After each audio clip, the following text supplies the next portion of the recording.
Hello, my darlings, and welcome back to Radio Wasteland, your best show about local paranormal stuff.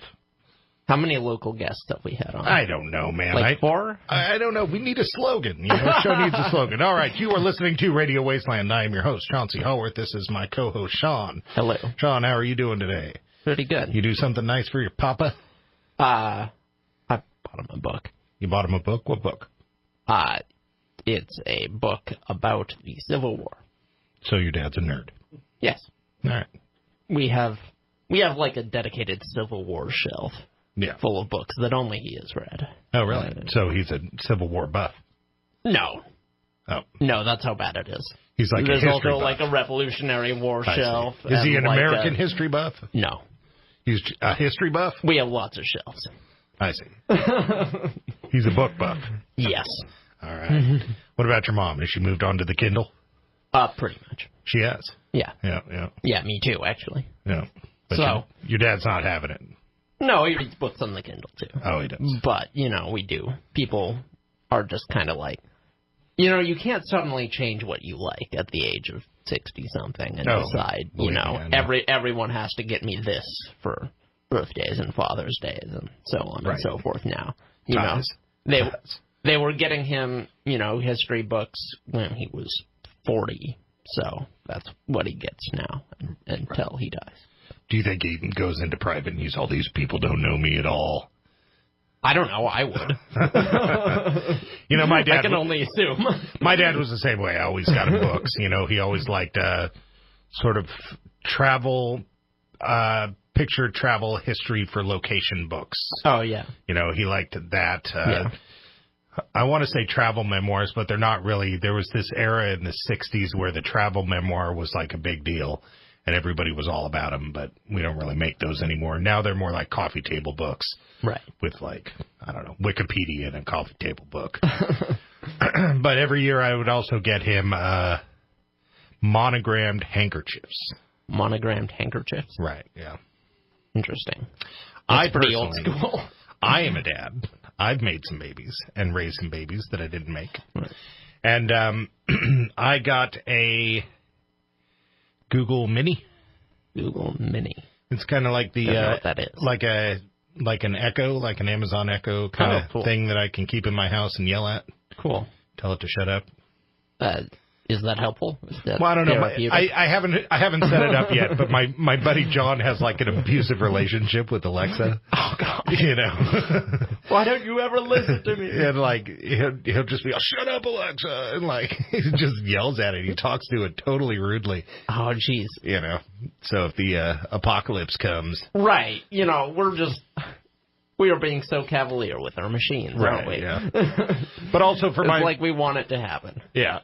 But also for my Father's Day, I went down to San Francisco and I went to a dim sum bar. Oh, nice. Which was, they don't really have those here. Yeah. Well, UA Bistro has dim sum. Oh, that's actually dim sum. Yeah. And but it's not the authentic sort of people with carts come around. Right. You order much this stuff, yeah. and you gotta have a big it's turnover. more like a traditional Chinese restaurant. Right. Yeah. And but this one was cool. They come around, they bring you the stuff, and it was all kinds of fun. And then dim sum is great. I went paddle boating in Golden Gate Park. Okay. So it doesn't look like it, but are you deathly sunburned right now? No. Okay. No. I don't really burn much. Interesting. I would be. Yeah, no, I tan pretty easy. No. Yeah, I might tan in the moonlight. Right. But so we have a very exciting topic this evening. Yes. For our listeners who haven't already heard the show in the future. Right. Yeah. Yes. So our topic tonight is evidence of time travel with Rob Shelsky. And Rob actually does all sorts of stuff. He actually does research on all sorts of paranormal topics. But tonight we're talking time travel evidence. And I love this topic. It's the first time we've done this. Yes, I love it too. It's really exciting, and I think normally I ask people how they got into this as the first question, but how will you get into this? Yeah. How will you get into this? I think my first question is going to be to get the argument out of the way of why do scientists say that time travel isn't possible? I don't know that scientists do say that. They have said that for years. Say that. And they also specifically have said that time travel backwards is impossible. Okay. Well, time travel forwards is clearly possible. Due to gravitation. Yes. Right. Like it's happened, on tiny scales to like jet pilots and stuff. Right. So, by nanoseconds. Right, exactly. Right. And you can imagine that if you could get a craft going fast enough, you could send a person from now forward 50 years or so. Yeah, well, Christopher Reeves, he, spun the Earth backwards. Right, which I think most scientists accept as legitimate evidence of the phenomenon. Well, yeah, so. Superman. Right. He's all-American. Right. Superman wouldn't lie to us. No, he's not allowed to. He believes in truth and justice in the American way. That's true. But is time travel one of those things that is... Right, but time travel backwards, I suppose you're right. As a reader, I'm sure time travel has been something that has tickled your fancy for years. Oh, absolutely. I love time travel. I love anything about time travel. Yeah, when I think of time travel, the first story I think of is The Sound of Thunder by Ray Bradbury. Oh, okay. Where it's the time travel safari, and they go back in time to kill a T-Rex. Right. Yeah. Not always the greatest of ideas. No, but they timed it pretty good, but the one guy freaked out, and he ran off the path and killed a butterfly, and then, Right, which is fairly typical of Ray Bradbury protagonists. Yeah, there's always a twist with Ray. Yeah. So, exciting topic tonight. Rob Shelsky with time travel evidence here on Radio Wasteland. Be sure to come on back. Stay tuned. All right, welcome back to Radio Wasteland and our guest, Rob Shelsky. Hi, Rob. We got you there with us? Hi, how you doing? Oh, not bad. I'm really excited to have you on here, and I'm really excited to discuss this topic. Yeah, and I'm glad to be there, too. I love talking about this stuff. Well, I really appreciate it. My first question, normally I ask people how they got into this stuff, but, you're really kind of prolific. You're kind of all over the place. You have studied a lot of different topics.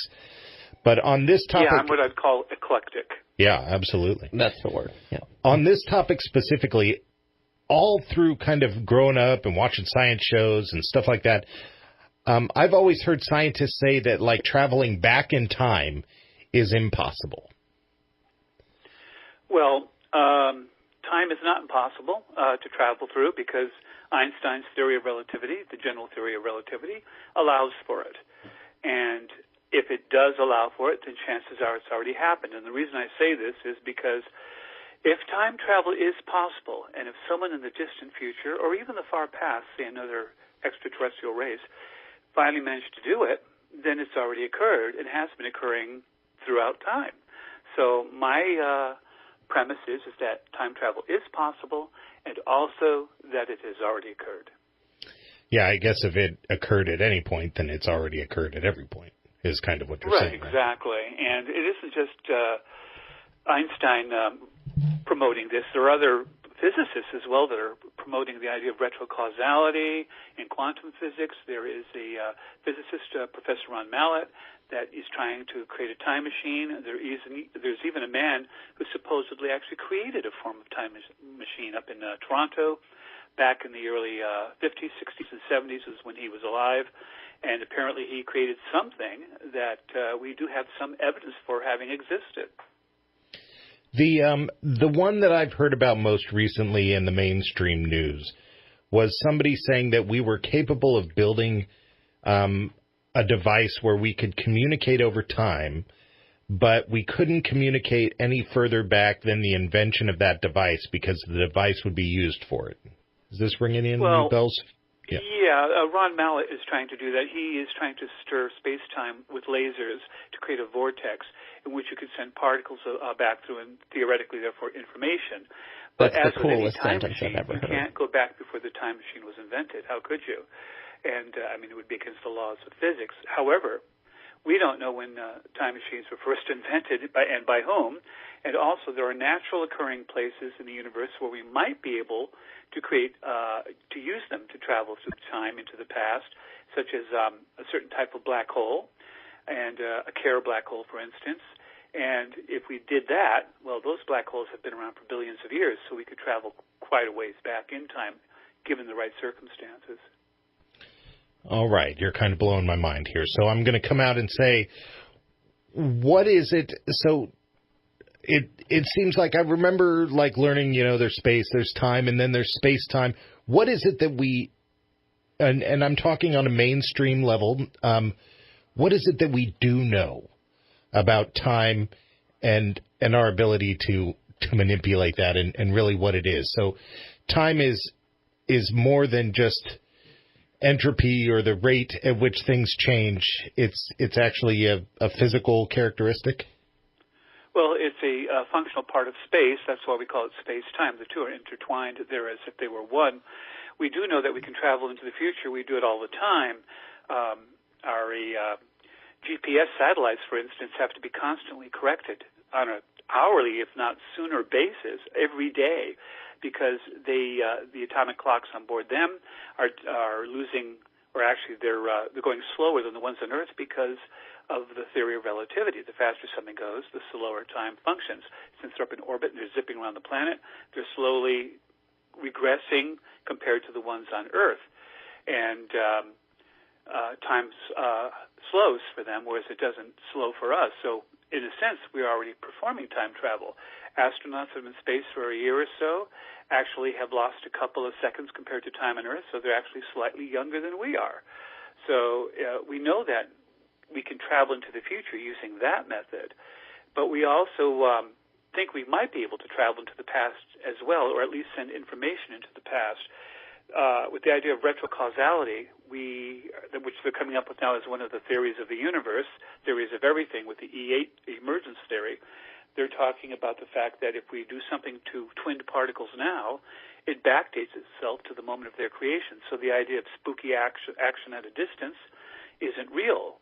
It just looks that way because when we change one particle, if another particle is 5 light years away, it instantly changes too, and it shouldn't be able to because nothing can go faster than the speed of light, not even information, supposedly, and yet it does.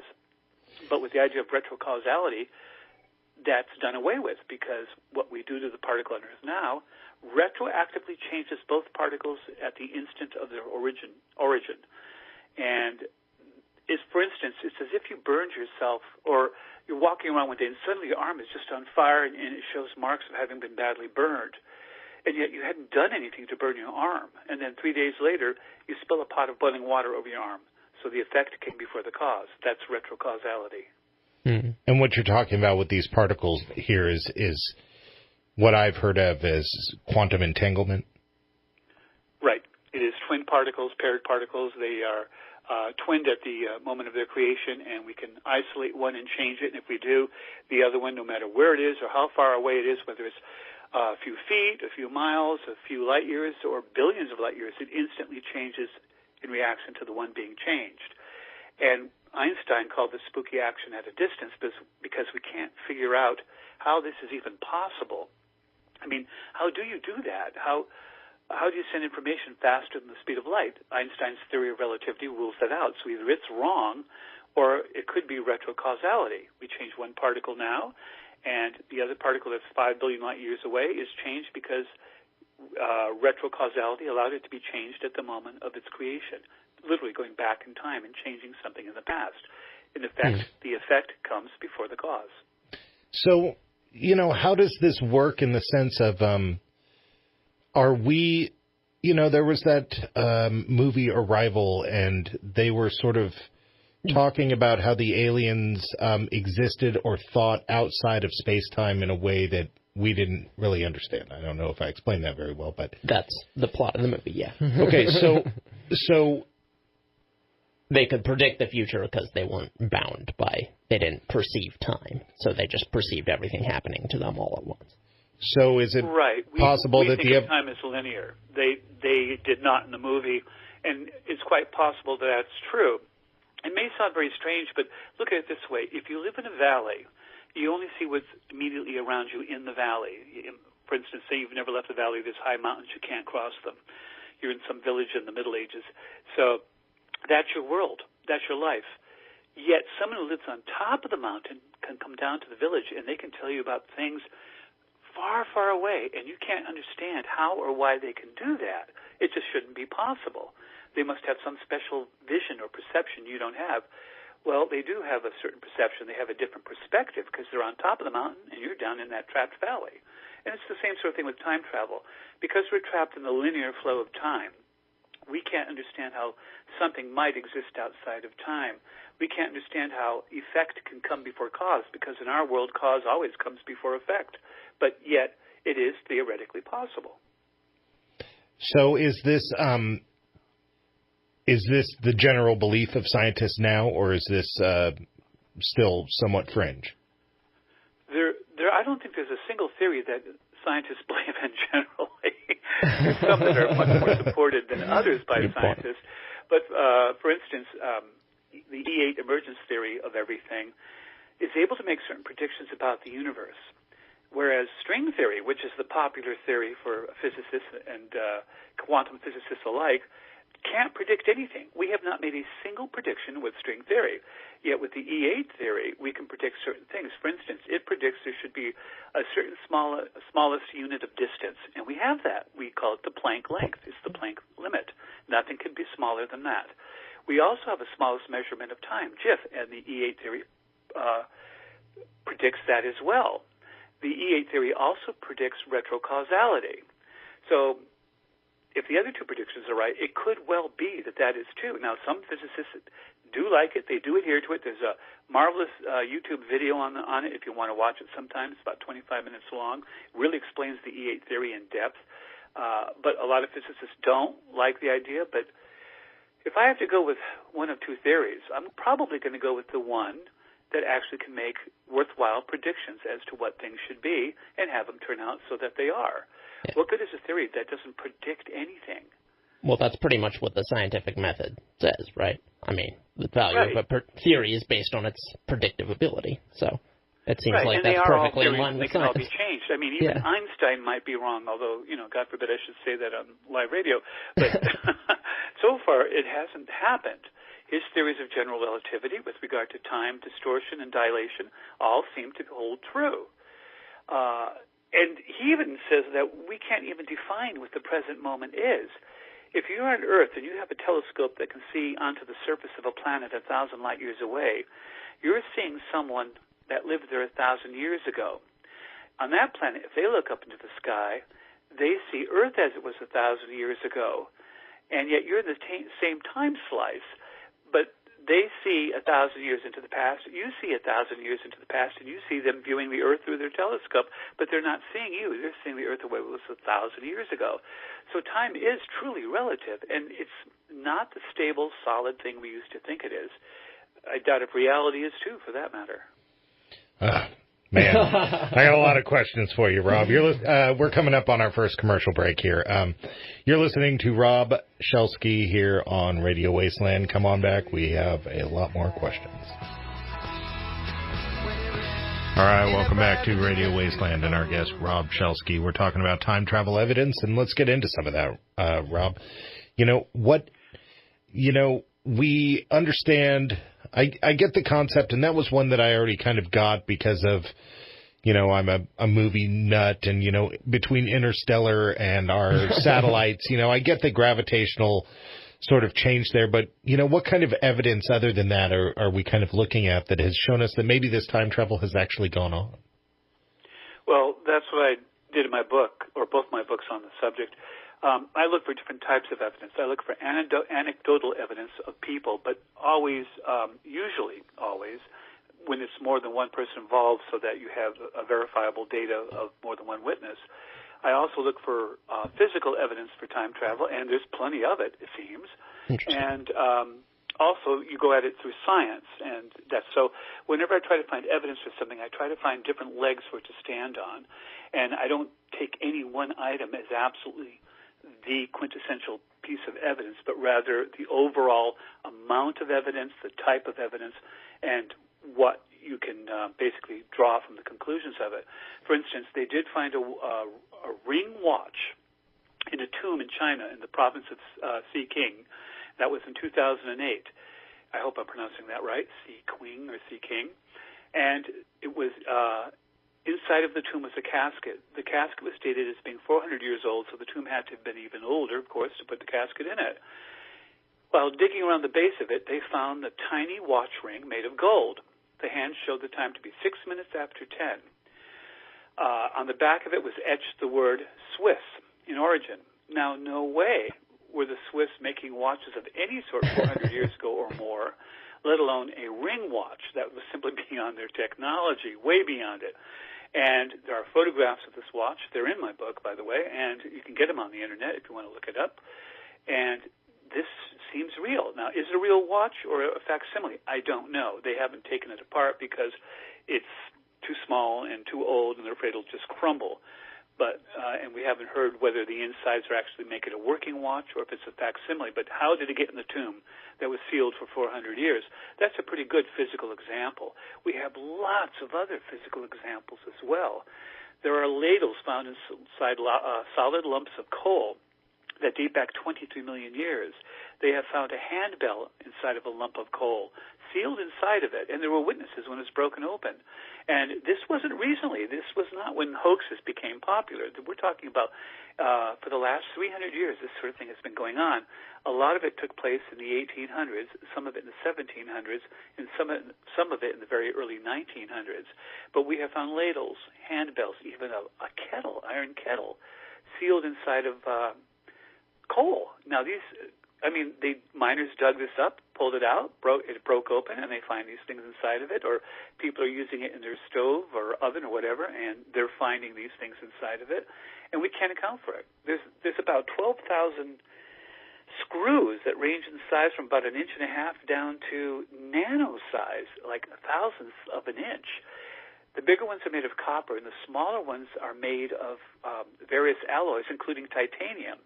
Wow. Now, various estimates date these screws back because of where they were buried and how deeply they were buried in the Ural Mountains area, along a river and a tributary there, at least 20,000 years, possibly as much as several million years.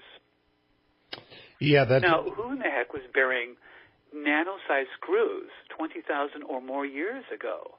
It wasn't human beings, supposedly. And we found other evidence as well. We have found evidence of stuff that was buried in rocks that date back 239 million years. And we can't figure out how it got there. And the list is almost endless. Things that are out of place. They're called UPART, by the way. There's a machined piece of aluminum, highly polished, that was found in a dig in Germany that couldn't possibly have been there because they hadn't even discovered aluminum or even learned how to refine it. And so archaeologists say, oh, it's an anomaly or it's a hoax, even though many of these have been corroborated by famous scientists and archaeologists of the day, or they simply refuse to talk about it at all. They just won't discuss it. Yeah, a book I really enjoyed was Forbidden Archaeology, Michael Cremo.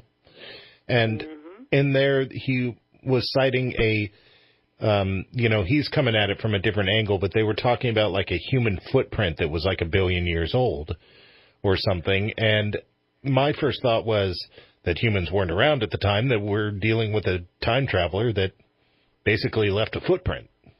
Right. There was a footprint supposedly found in the same fossil record as a trilobite, which does date back a long time ago, not 1 billion years, but close. And there also was a footprint found that was along with dinosaur tracks. I believe that one was found in Texas along a riverbed, if I got the right one.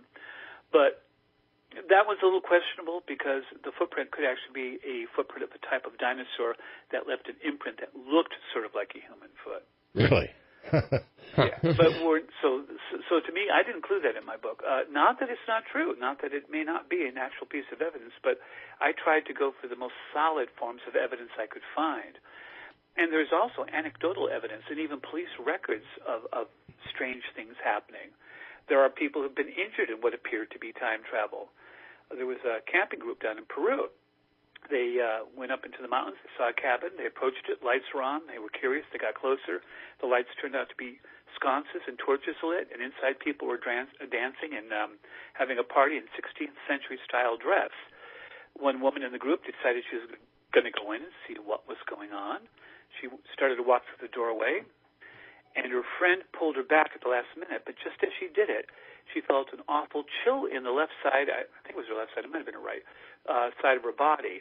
And they pulled her out, and she was suffering hemiplegia, which literally means half her body was paralyzed. She went to the doctor. He confirmed it was hemiplegia, has no idea why. He checked her brain scans, and one side of her brain was showing highly disturbed electrical current in it. He doesn't know why, and to this day she's still paralyzed. So, and then they went back, and there was no sign of anyone having been there at all. The place was like an old deserted cabin. And, so is the premise there that it's like half her body aged or was somehow damaged by a rip or something like that?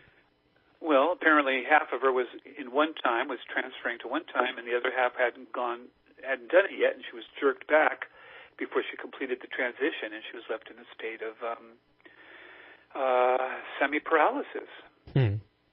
And there's so many accounts of this. Now, the records of her are there. They're verifiable. The doctor's statements are verifiable.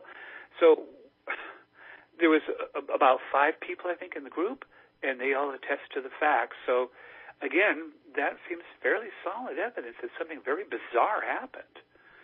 And this sort of thing just goes on. I mean, there are so many cases I could tell you that are like this, where groups of people are involved. There's one in England. They were having a barbecue. A guy's dog was tied under a tree. A thunderstorm came up. Lightning started playing around, so he went out to get his dog. As he did, he was struck by lightning. He seemed to have disappeared. No one could find him. The people called in the police. It's a matter of court record, or at least police records. They searched for him. They couldn't find him nowhere, anywhere. And they kind of gave up. And then 3 days later, he appeared down by the pond, or there was some kind of water near the place. I don't know if it was a pond or a lake or what, but he had 1 foot in the water, 1 foot out, and they discovered him standing there, and it was exactly as he had been standing when he disappeared. And when interviewed by the police and his friends, he couldn't account for the 3 days that he had lost. And this goes on and on and on. Wow. So what do, like in the case of the screws and stuff like that, what do archaeologists make of these things when they get them? That it's a mistake, or? It's an anomaly. It's a hoax. 12,000 screws all up and down the length of one river and one of its tributaries. Some of them bury as much as 40 feet deep, but somehow they're either an anomaly or a hoax.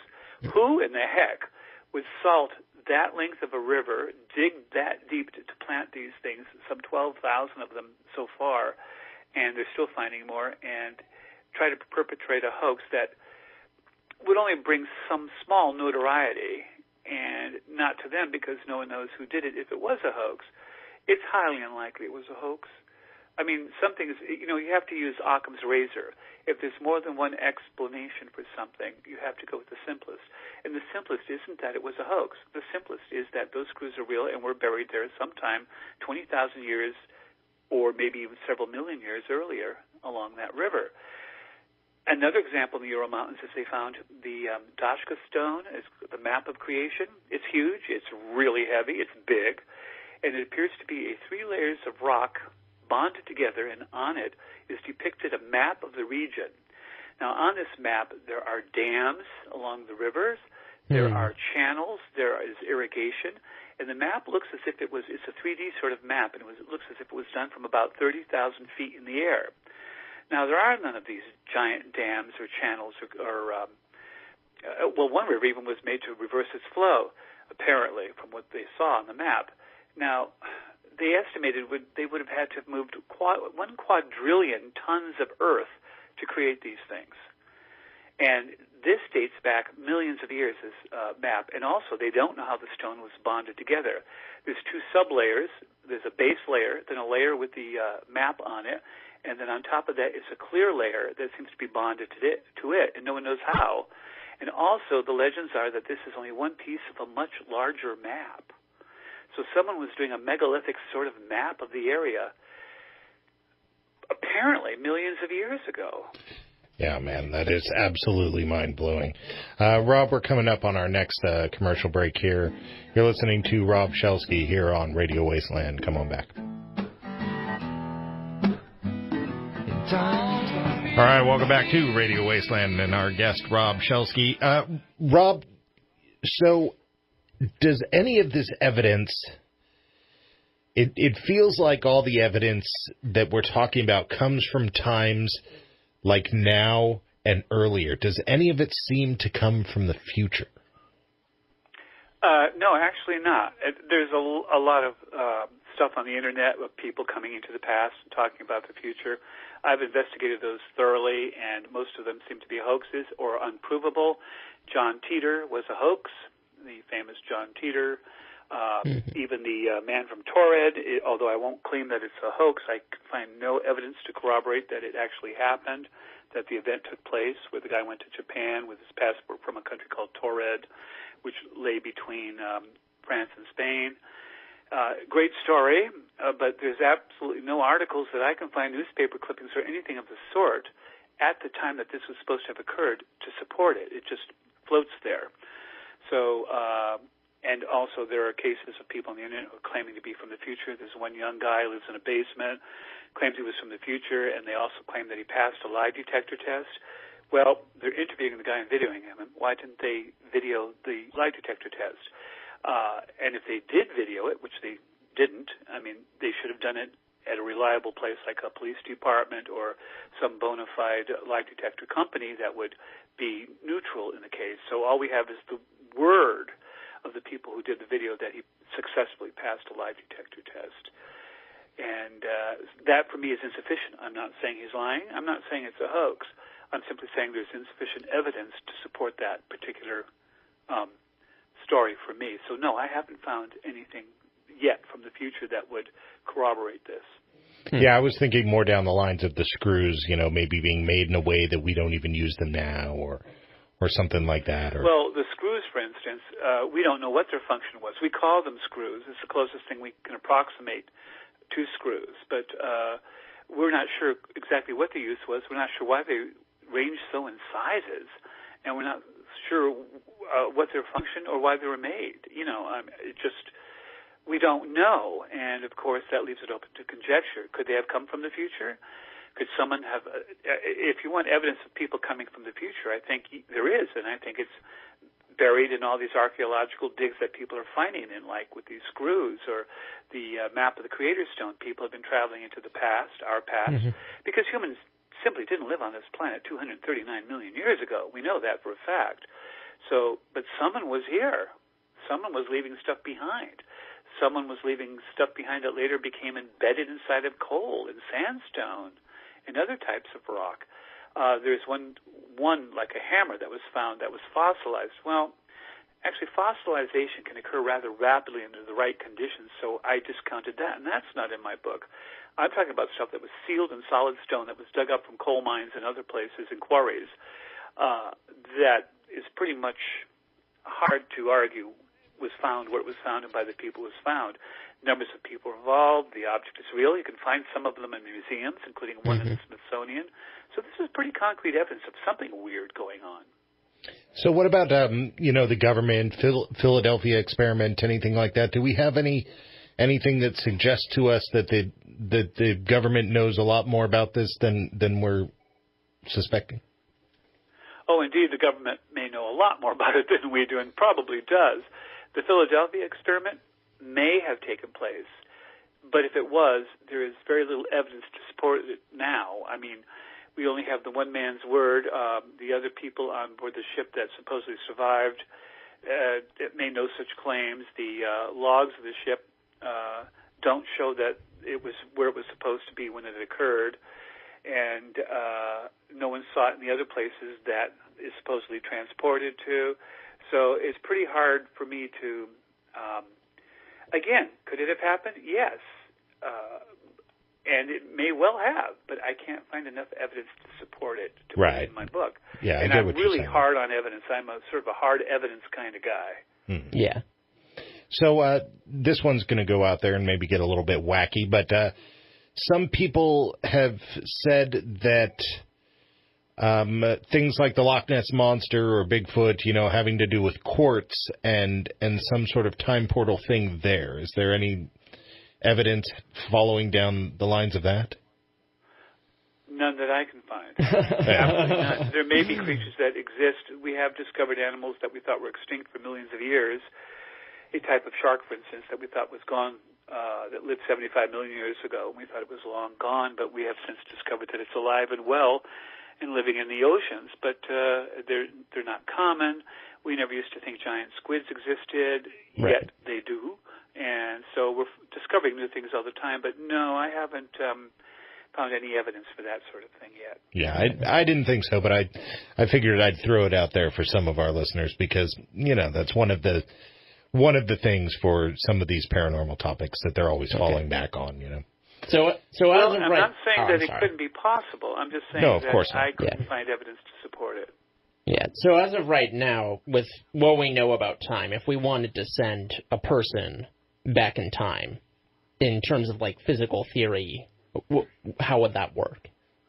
I mean, if we want to send someone to the future, right we don't have the means to do it, but unless we find some new laws of physics that make it easier, you would basically have to have the power of a sun or a number of suns to do it. You'd have to be able to come up with negative energy, and we do know that negative energy exists through the Casimir effect, but we can't harness it in any way yet.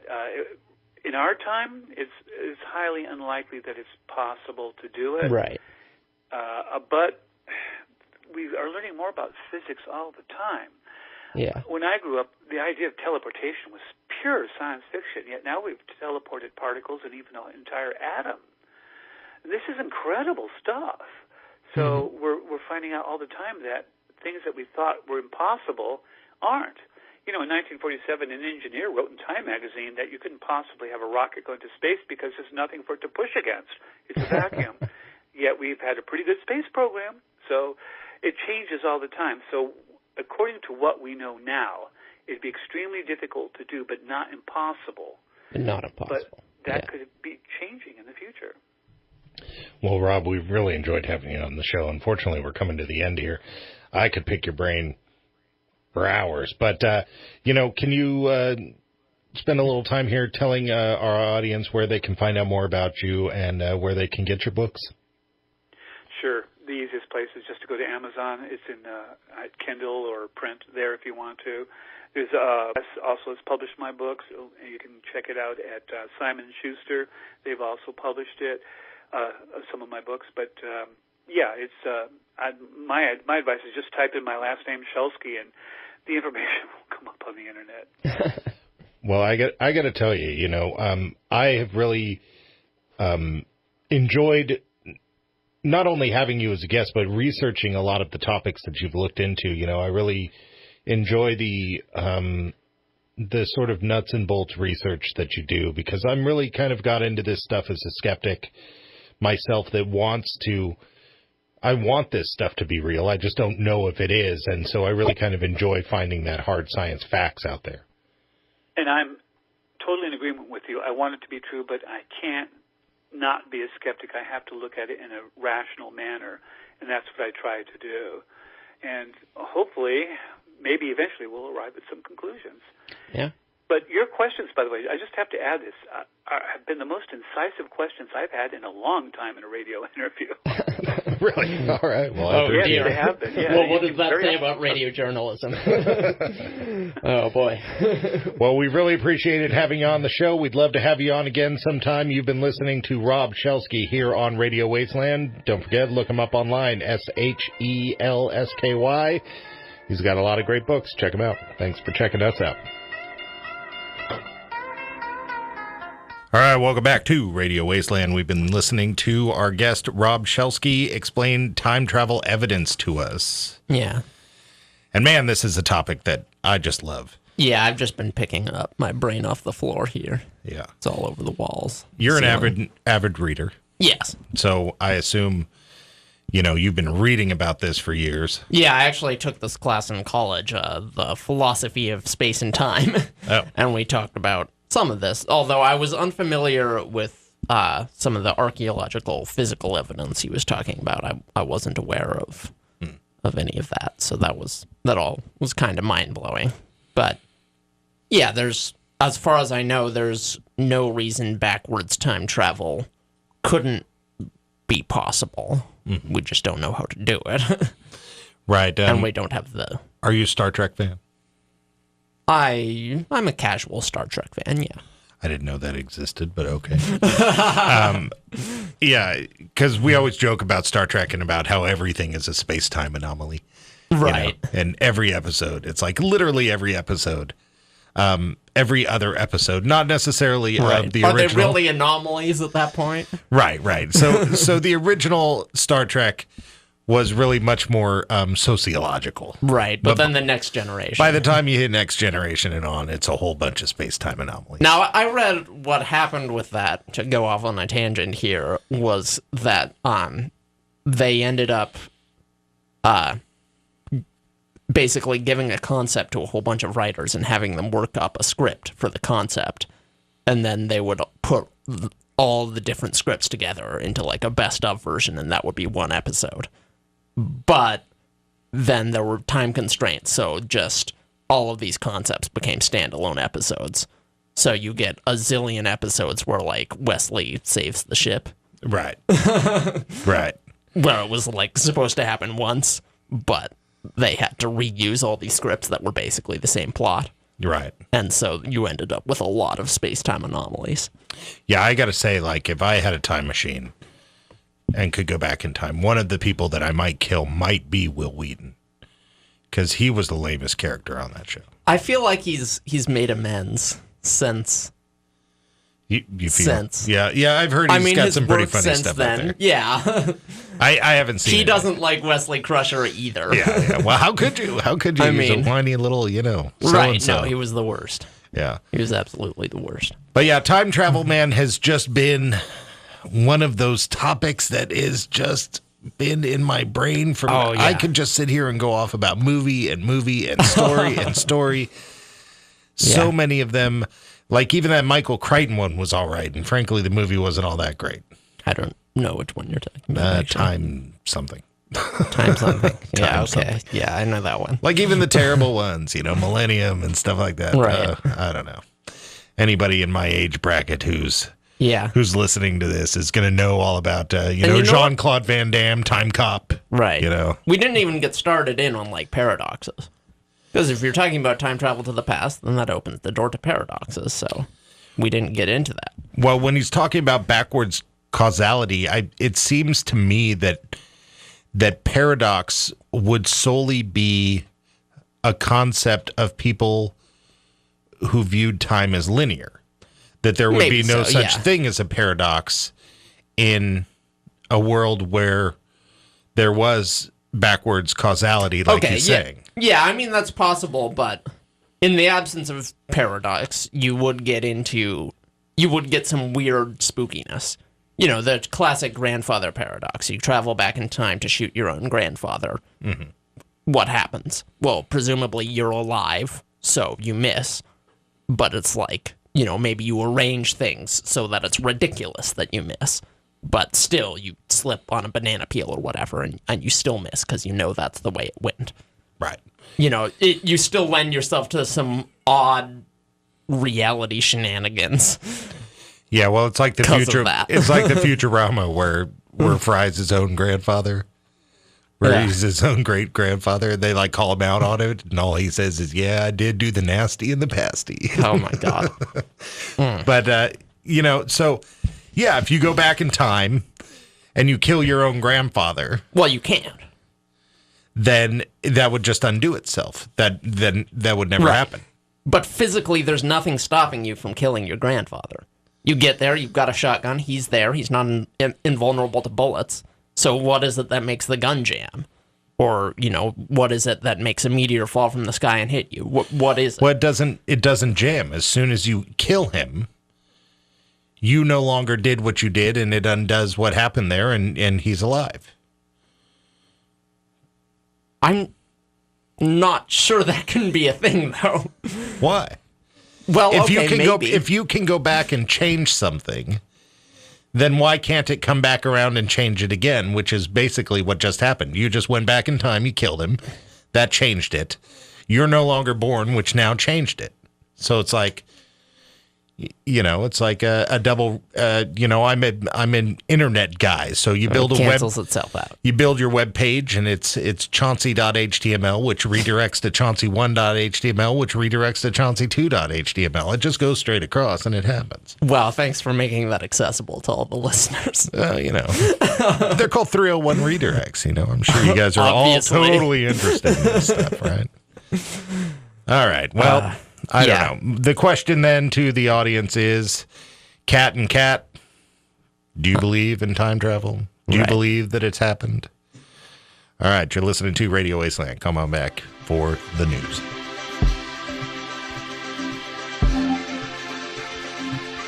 All right, welcome back to Radio Wasteland. Sean, you got some news for us? Yes, I do. So I was trying to find time travel news, and there was some time travel news, but, it's from the Daily Express and the Daily Star, and I figured, let's find something else. Right. That's, So Batboy traveled through time or right, something. There was some video, someone claimed to make a video of him meeting his past future self. Because he claimed that in the 80s he went into the future to 2018 as part of a time travel experiment with the government. And so, but his past self is blurred out and they're just wearing the same trench coat. Why would they be wearing the same trench coat? I don't know.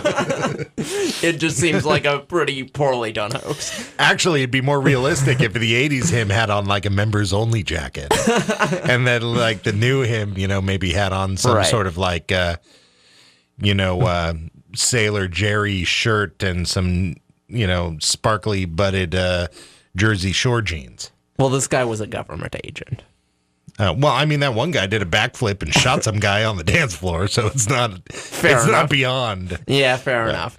Okay, so that's not my piece of news. All right, let's hear your news. My actual piece of news is that an AI, for the first time, without any prodding or help from people, figured out how to solve a Rubik's Cube. Oh, really? Yeah. So that's, they solved chess, they solved Go. They've solved computers, AI have solved lots of problems. This is kind of unique in that you're dealing with a three-dimensional puzzle. Generally, AI is not so good at the spatial tasks. And also, you're dealing with something where it's not obvious at each step whether you've made a good move or a bad move. I see. And that's kind of how AIs learn.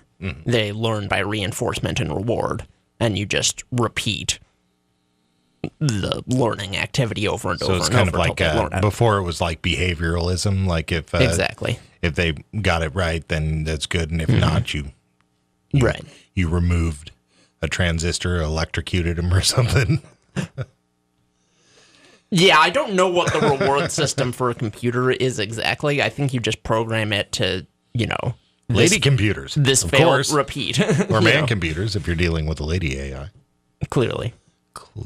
Yes. So anyway, go ahead. They did get around that problem, basically. And the solution's sort of complicated, and I'm not sure I entirely understand it, but they gave it the ability to sort of go back and forth to go back to the beginning and retrace its steps.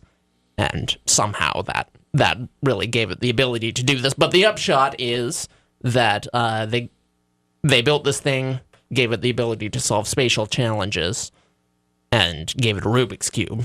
And within 40 hours, it was solving Rubik's Cubes in, 30 seconds-ish. Yeah, that's crazy. Right. AI in general is really kind of a mind-blowing topic. It really is. Where does that end? And yeah, what are we creating here? Being the media. Well, you were just talking about your friend who's abusive towards Alexa, so I'm like, oh boy. Yeah. Don't you know these things can solve Rubik's Cubes? Yeah. You better watch your back. Well, she could stick it to him without having any hands. I was about to reference 2001 with the AI. I'm sorry, Dave, I can't do that, right? Right. And for those of you who've read it or don't remember, blah, blah, blah, basically Dave goes out to Saturn in the book. I want to say it was Saturn, not Jupiter, even though in the movie I think it was Jupiter. And when he gets there, these beings sort of take him in as being the representative of Earth. Right. But they also take in Hal because they view Hal as also being a representative of Earth. Yeah. And so the other thing that this just made me think of with the AI is here's what Alexa could do for John because John talks so much smack to Alexa. Arthur Clarke also had a book of short stories that, like, the first half was like sort of lighthearted ones and the second half was sort of darker ones. And one of the short stories was that a guy invented a machine that analyzed every pop song ever made, and it made the perfect pop song.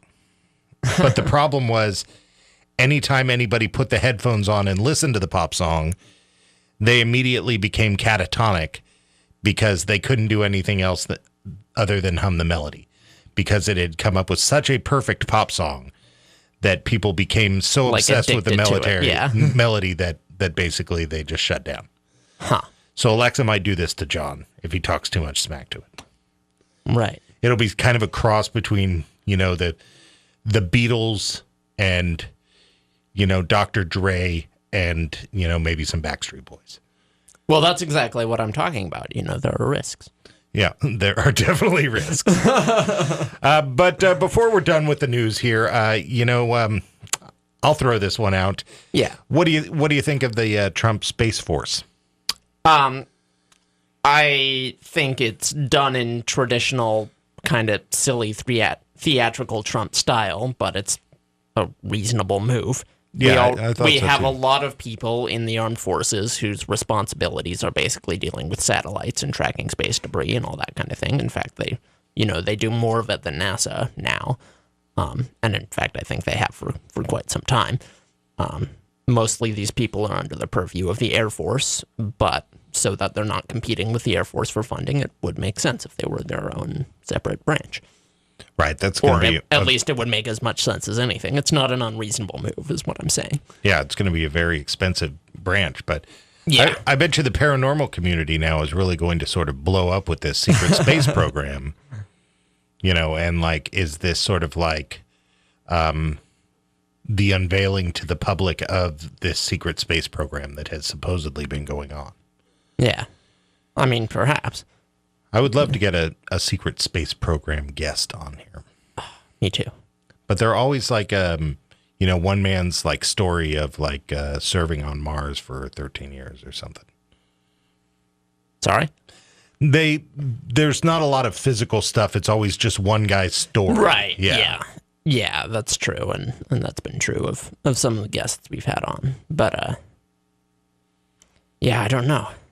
Honestly, what we were talking about today, the time travel stuff, that ties into so many different topics we've been discussing. I mean, UFOs, potentially. Where do they go? Why do they have such advanced capabilities? Right, and you made the point that if they can travel here at faster than light speeds, then they are also capable of time travel. Yeah. By the very nature of the thing. Yeah, one thing that I wanted to ask Rob was... he was talking about negative energy. That's one of the things you would need to create in order to create a spatial warping drive. An Alcubierre drive, I believe it's called. But what if we go to another planet, and that planet is spinning 1,000 times faster than Earth, but there's life on it? Well, I assumed it would be rather like that planet in Interstellar, where they lose 25 years because they were down on the surface for like 2 hours. But that was due to a gravitational thing. So does that mean that planet would be evolving faster than us? Like we'd show up and there'd be no technology and then there'd be some... Oh, yeah. That's totally possible. Yeah. I mean, I think that could happen also if it was just spinning fast enough. If it's just moving fast enough. Through space fast enough without spinning, you're saying? Yeah. Yeah, actually, you're right. It would have to be... Yes, it would have to be moving through space, but yeah. Mind-blowing, man. All right, so the question to ask yourselves over dinner tonight is, are you scared of AIs? Especially AIs from the future. AIs from the future that can solve a Rubik's Cube faster than you can. Scary stuff. You're listening to Radio Wasteland. Thanks for checking us out.